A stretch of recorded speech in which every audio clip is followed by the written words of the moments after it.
Coming up on American Black Journal, we are just a couple of weeks away from Election Day. Detroit NAACP President Wendell Anthony is here to talk about the importance of getting out the African American vote. Plus, we'll meet a musician who uses his art to impact social change. Stay right there. American Black Journal starts right now. From Delta Faucets to Behr Paint, Masco Corporation is proud to deliver products that enhance the way consumers all over the world experience and enjoy their living spaces. Masco, serving Michigan communities since 1929. Support also provided by the Cynthia and Etzel Ford Fund for Journalism at Detroit Public TV. The DTE Foundation proudly supports 50 years of American Black Journal in covering African American history, culture, and politics. The DTE Foundation and American Black Journal, partners in presenting African American perspectives about our communities and in our world. Also brought to you by Nissan Foundation, Ally, and viewers like you. Thank you.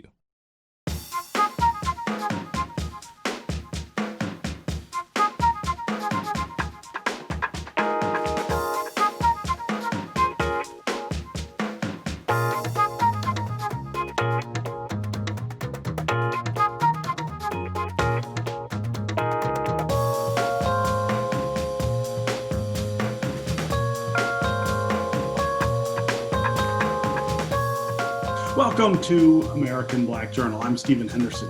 One of the biggest presidential elections in years is almost here, and efforts have intensified to get out the vote on November 3rd. The NAACP launched a national campaign called Black Voices Change Lives. It's aimed at getting infrequent Black voters in critical battleground states to turn out at the polls. I had a conversation with the president of the Detroit NAACP, Reverend Wendell Anthony, about the importance of this year's election to the African American community. So much of your work over your lifetime has really been focused on this issue. First, making sure that African Americans are able to vote, then defending that right to vote, and then, of course, making sure that as many people as possible exercise the right to vote. But I wonder if you can talk about whether there has ever been a point in your life before now that all three of those issues were more important than they are in this next 3 weeks heading up to this critical election. Stephen, I cannot think of any election, and I've been voting since I was able to vote, since I was a student at Central High School, and look forward to voting. And I remember them bringing the voting machines in, and it was a big thing. I remember I was president of Detroit Central High School Student Council, and we used voting machines in our student council elections. And I remember those machines, and those were the kind of machines that we used. They were training us, getting us prepared for voting in real life. Unfortunately, that's not happening today, and that's a part of the problem too. But I'm voting for the folk that have preceded this situation in the Nixon election, in the Johnson, the Clinton, all those individuals, Hubert Humphrey, all those things, and the eras that they're in. I have never felt today like I felt back then. This is totally different. Every emotion that you can think of is encapsulated within the context of this election. Anxiousness, hopelessness, fear, joy, anger, division, unity, resentment, deceit. Every emotion that you can think of is in this. And people, and it is a moral issue. It's more than an election, Stephen. We have a moral imperative now to vote, because our freedom is at stake, literally. We have someone who has articulated the fact that he will not abide by a Democratic outcome. No president has ever said that.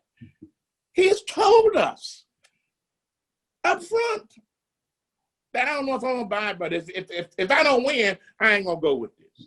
That's literally what he said. And his attorney general backs him up on that.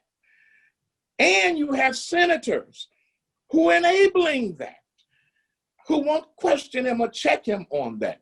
And so when I think about this election, the fact that they have tried to curtail the U.S. Postal Service so we cannot mail in our ballots or get applications. The fact that we're in a COVID-19 pandemic, 216,000 people are dead due to the negligence of this administration, and he's running around spreading the virus. Look at all the people that has been in his cabinet, his press secretary. I mean, people of his cabinet, his main advisor on immigration and policy, Stephen Miller. I mean, Chris Christie. We don't know if Rudy got it yet. He was there. But all these people who have come down with this, and he's still belittling individuals for wearing masks and trying to protect themselves. So the fact that we cannot get the truth out of the administration, just tell us the truth. The fact that we have somebody who would suggest that we should use hydroxychloroquine, which he is not using, by the way, in his own recovery, or drink bleach or take Clorox. I mean, this is not the China virus. This is the Trump virus. He is creating and causing this. And so I'm saying that we have a moral imperative to vote, Stephen. And when you ask me that, that's why I feel so passionate about it. I've never felt as passionate. Well, I felt passionate about Obama, but for different reasons. Different, yeah, right. That's the other side. Much different reasons. The other side of this. Yeah. We have a chance to make history. This is the first one. So all the same thing you felt is what I felt. Yeah. And so, but for this one, it's deeper, it's broader, and it's more urgent. Yeah, yeah. There's a lot more danger, I feel like, around all of us. So let's go back to 2016, which was the last presidential election and the one that Donald Trump surprised a lot of people by winning. Michigan was one of the key states that was able to flip from blue to red. And the way he did that really was by lowering the vote totals in Detroit. Not that he did it on purpose or actively, but you had a lot of Black Detroiters who had voted in 2012 and 2008 who just didn't show up. So you've got this national campaign now to get more African Americans to vote, especially those who are not regular voters. Talk to me about what the effort looks like here in the city. Well, first of all, Stephen, I feel much better. I feel more confident. I see it. I feel it. I hear it. I'm a part of it. If you talk with get the numbers from the clerk's office, we've had more absentee ballots than we've had in the history of absentee ballotism. We've had a request for almost 200,000, and we've had about 190,000 or 175 to 90,000 has been returned. We have people that we have drop boxes all over the community, at least 30 drop boxes where people can put in their mail-in ballots. People are going down and mailing them and putting them in the hands, rather, of the city clerk's office. I recently took my ballot in. I traditionally like to stand in line and vote, and because I want to hear what people are saying. But I voted absentee and I took my ballot in. I'm encouraging everybody to take it in. Don't wait. Take it in and make sure you get it in. Yeah. We are in the streets, Stephen. We are in the north, east, west, south side of Detroit with our cars, our bullhorns. We're door knocking. We're phone banking to a degree we've never done like this before. We've just, within the last couple of weeks, we've hit about 15,000 homes, to give you just an indicator. I'm talking about our effort, not about all the others. I'm just our effort. We are encouraging people to take their souls to the polls. We have these signs. Once you take your souls to the polls, I voted, have you? And so for people, these are lawn signs that people can get, and these are door knockers that we are using. Take your souls to the polls. And then on the back, information relative to how you can use your voice. And they couldn't use their voice. Malice Green, Trayvon Martin, Eric Garner, Sandra Bryant. So you got to be the voice for them. And we are working with the clerk's office. We have a team of about 50 lawyers who are standing by, who are working with us, who will be on duty on the election day, because we know people are coming into the community. We've already been warned. People are coming in under the guise of challengers and monitors. Now, Stephen, I'm from Linwood and Buena Vista and Davidson and the Dexter area. Now, you're going to tell me somebody from Dexter, Michigan is going to come up in Detroit. We ain't never seen them before, and they going to be standing at the polling place talking about we hear some monitor. Now, you asking for some trouble just on you the absolutely basis. are. And so we're working to make sure that there's a smooth election. We do not have obstacles. Nobody can say anything to you who was not a poll worker asking for your driver's license or would you sign the paper here.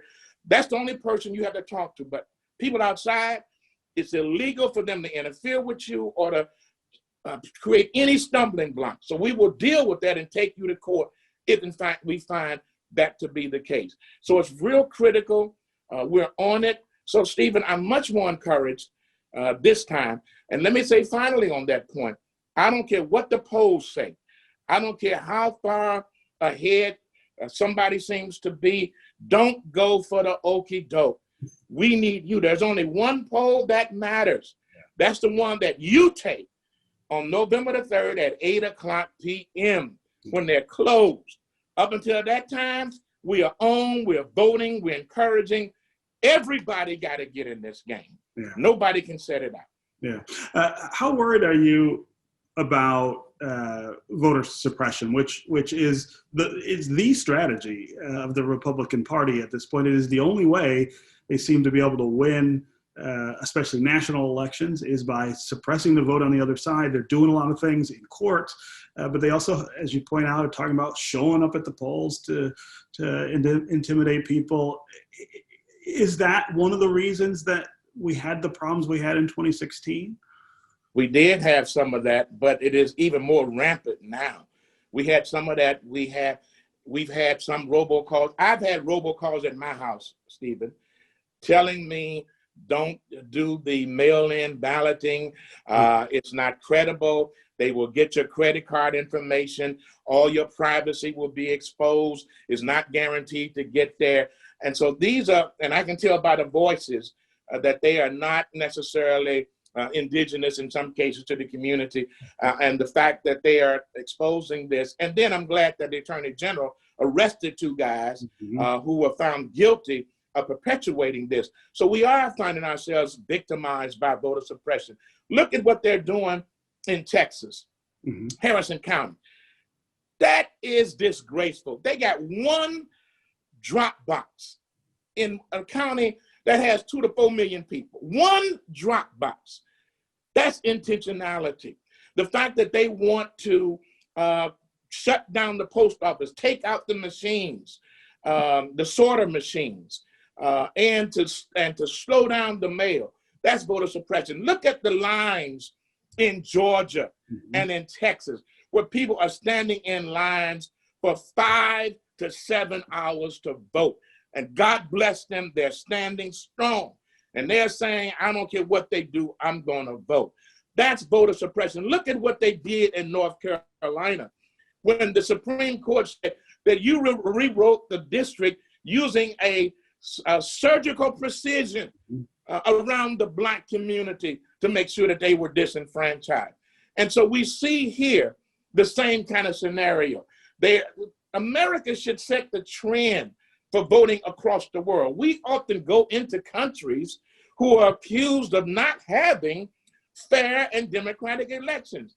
We send in teams of people. The United Nations has come in. Well, the United Nations may need to come into the United States because the United States is finding itself just as guilty as what we see in places like Venezuela or Nicaragua or Barcelona or Russia, where Putin is reigning high, and who is a close friend and comrade of the President of the United States, who wants to be Putin in his own sight as he stands up on the balcony of the White House, having rallies at the People's House. I'm simply saying, Stephen, all this is a part of voter suppression, talking about how the election is going to be rigged. His son talking about we're recruiting 50,000 people to go across the nation to serve as challengers and monitors. That's intimidation. But we who believe in freedom will not be intimidated. If Martin was intimidated, Fannie Lou Hamer wasn't intimidated, John Lewis wasn't intimidated, Ralph wasn't intimidated, Dorothy Height wasn't intimidated, Stephen Henderson ain't intimidated. We will not be intimidated. Take your souls to the polls and vote. Yeah. We've got about a minute and a half left. I want to talk a little. Oh, have mercy. It's always goes so fast. I want to talk just a little about what you think after this election. Some of the things we need to do. I mean, things seem so broken. Trust is so broken. Where do we go after November 3rd? It's not over. If the other individual, Mr. Biden and Senator Harris, if they win, it's not over. If Donald Trump wins, it's not over. We got to build unity in this country. We can't do it by trying to hate the hell out of people. You got to love the hell out of folk to the degree. I don't mean be naive. Mm-hmm. That's not what I'm suggesting, but I'm saying that the strength of love is much greater than the power to hate. I believe that.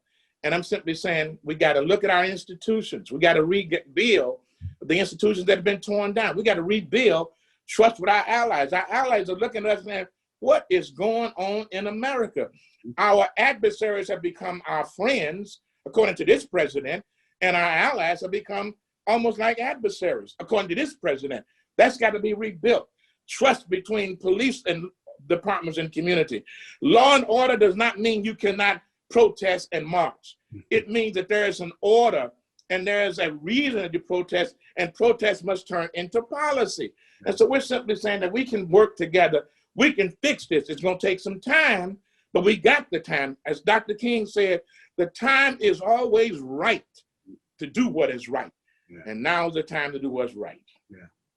Okay. Always great to talk with you, Reverend Anthony. And of course, the next 3 weeks, I know you will be working as hard as you can to make sure. Thank you. No question. Everybody gets to the polls. Thank you, Stephen. Appreciate you. Daniel Bernard Romain is an acclaimed violinist, composer, and educator who uses his art to bring about social change. He performs under the name DBR and has worked with artists such as Lady Gaga, Bill T. Jones, and Philip Glass. Many of his works focus on civil rights and justice. Aaron Dworkin, who is the host of Arts Engines, spoke with DBR about his role as a musician.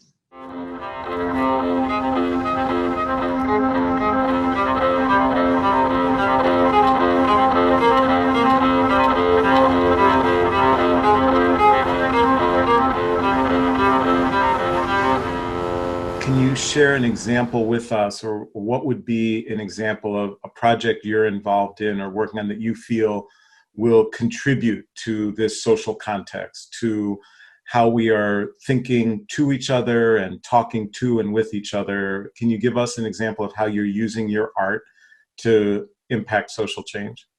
So I'm on a few boards. Proudly serve for the Association of Performing Arts Professionals, APAP. I also serve on the board for the League of American Orchestras. So those are two organizations that are actively engaged in change. And I would say specific, systemic change. That's number one.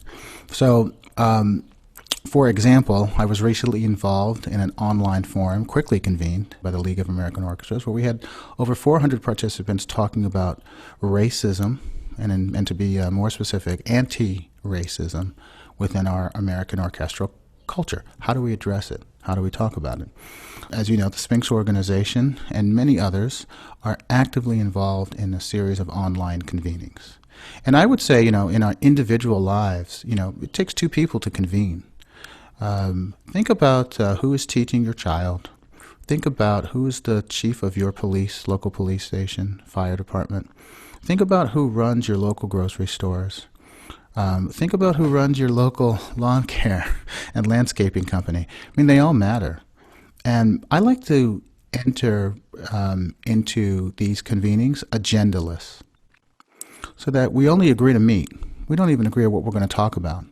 The promise is that once we get into a room together or a space together, we'll know what to say, and the conversation will be honest, and the only requirement is that we'll end with something actionable. You have built sustainability around your art making. How do you do that? Are there some pragmatic advice for those who are watching right now who want to do the same thing? They want to take what they're doing artistically, but build a brand and build sustainability around it, including an income to keep a roof over their heads. What would you share with them? Are there a few kind of key things that have made it possible for you? Let's start with education. I think education is very important. What you are learning right now and the totality of your education is something that's very personal. So there's many different avenues for your education. What you're learning in school is just one of them. Who you're learning from is important. I've had wonderful teachers at Vanderbilt University, University of Michigan, where we went together, where we were classmates, and onward for me in New York City. But I think education is key. And when I was very young, my first music teacher told me, everything you know is an asset. Everything you don't know might be a liability.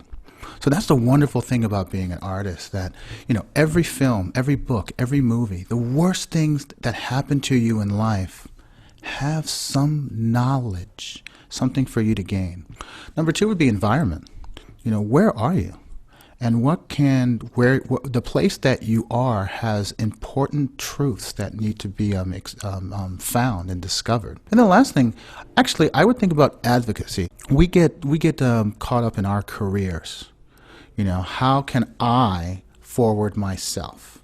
How can I have a relationship with a person or an organization that will help my career? The notion of advocating for someone else early on in our careers is not only a moral right, but I have seen and I know and have experienced that it will lead to a greater common good. I think that for what we call the emerging artists, advocacy should be a part of your career toolkit. What is next for you in the arts? I'm educating myself. Yes, I am a black man. I am a black Haitian American composer.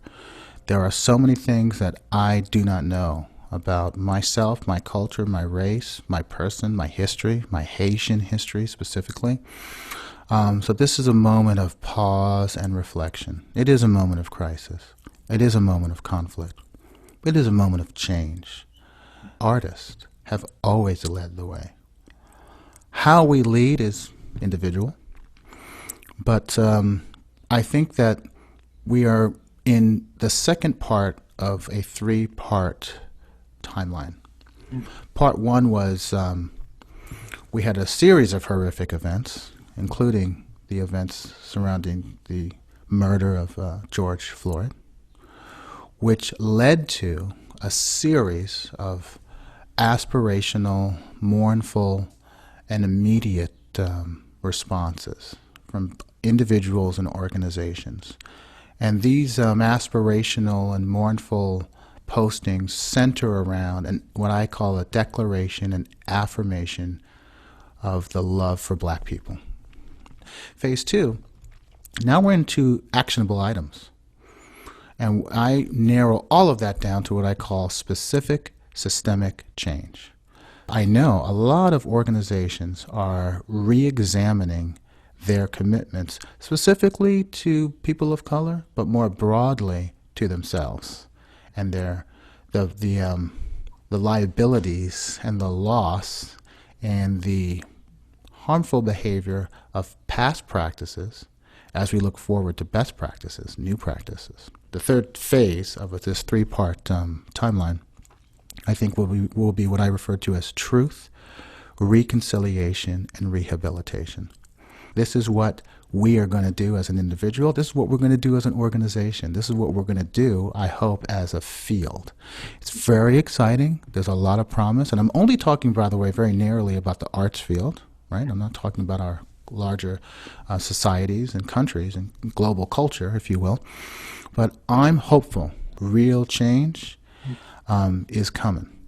Change has come. Real change, capital R, is a-coming. That's going to do it for us this week. You'll find more about our guests at AmericanBlackJournal.org, and you can always connect with us on Facebook and on Twitter. Stay well, and we'll see you next time.